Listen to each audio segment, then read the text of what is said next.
Blessings, my lovely people, and hello once again, another video, and it's protective style season. So let's do an individual crochet. Super easy, neat, easy to maintain, all that good stuff. Yeah, individual crochet I'll be doing on this little princess. And her texture here is relaxed. Yeah, it's relaxed, and she has her natural hair color is like a number 4. It's a number 4. That's a natural hair color. So the crochet braids I'll be using is from Amazon, and it's a number 4 color. It's a curly swirly soft lock, and it has the curls at the bottom or at the tips of the lock. So yeah, and they're so soft, they're bouncy, they're pre-looped, and so yeah.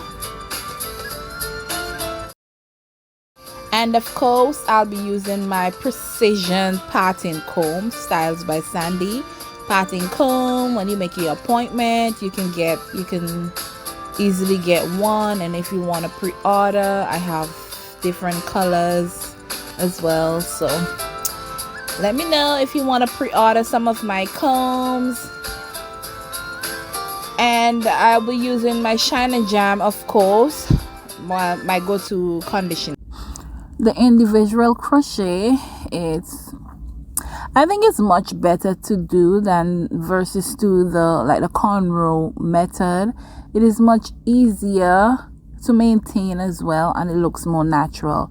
So these are the pre-loop crochet that I'll be using, and I'm gonna just I'm using the half moon part method to give it just a natural look versus to the squares, the regular box shape or the squares. So I'm doing like a half moon look. To me, it's just makes it more natural, and it's different. So anything different, it's good, I guess.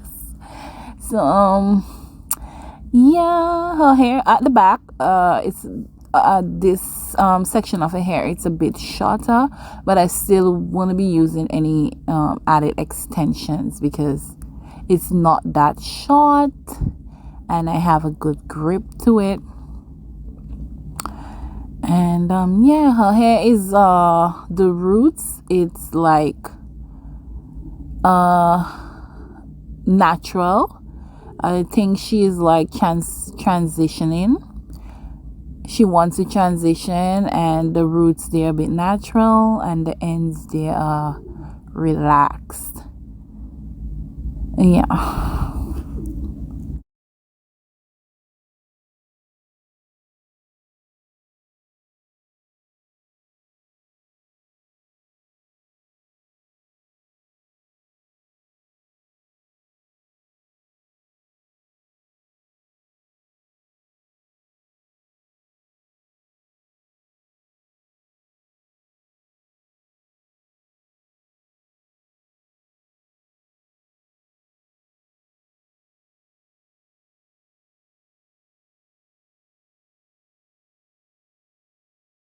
My first one, I'm just going in with my regular crochet hook, and I'll be looping it through onto the base of the braid, and then onto her natural hair, and then I'm gonna just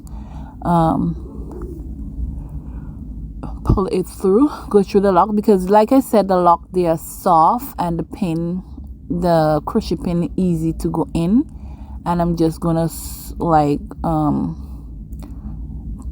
go through a portion of the dreadlock and then pull through her natural hair through. So that's how the individual method is done, and this is no wrapping is involved, no rubber bands are involved as well. So like just like that, easy peasy, and that's the first one done. So I'm in this area, like almost half of her hair is completed. And as you can see, this section of her hair is much longer, like twice the length as the back. And she has like sensitive scalp. I am not braiding it as not tight at all, but she has like a sensitive scalp. So I'm trying to go as slow as possible and not too heavy-handed when it comes to like pushing the pin through her hair or braiding her hair as well.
The hair was bought on